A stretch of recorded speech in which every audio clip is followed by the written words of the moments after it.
Ayan mga master, for today's video, tingnan natin itong rod na tinamaan ni Utol Jamiro. Congrats tol, tinamaan niya sa parapol ko. Artemis UL 6 feet. Tingnan natin.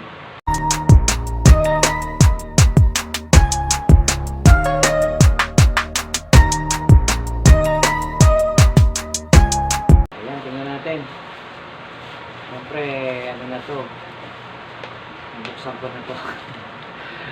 Kunwari buksan ulit natin, matatagipitan na ulit natin. Siyempre, pinicturean ko to. Sinend ko dun sa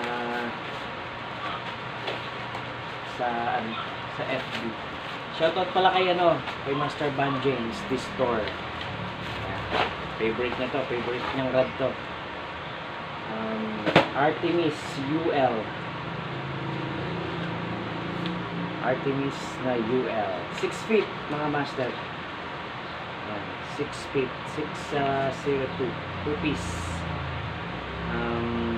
Ang line weight 1 to 6 lb, low weight 2 to 8 grams. So ayun, fast action 1.80 meters. Artemis sa ultralight. Tingnan natin.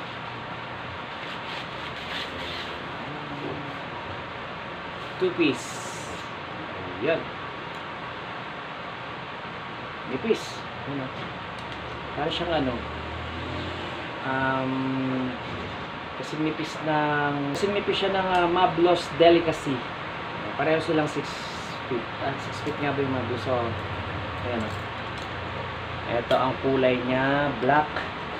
Ito pala tandaan dyan. Pag nakita nyo itong green. Ayan.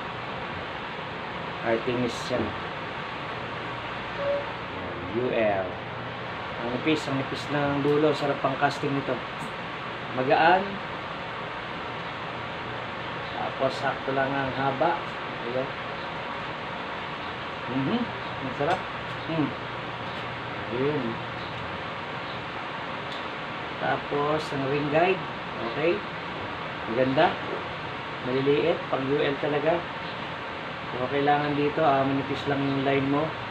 Tapos, manipis lang din yung leader line. Kasi, sasabit siya dito, sa pinakandulo, sa dulong butas. Kailangan maganda yung nut mo. Kasi pagka hindi maganda yung nut mo, sasabit siya dito, sa dugtungan ng leader, tsaka main line mo. So, ayun. Sarap pang casting, sure casting, yun. Gaan, mga master. Ring guide, plastic. Parang plastic. 2 piece, rail seat nya sa bilog, hindi katulad ng iba na flat yung rail seat. So yun, palatandaan na Artemis. Ganda mga master. So yun lang ang ating short video for today.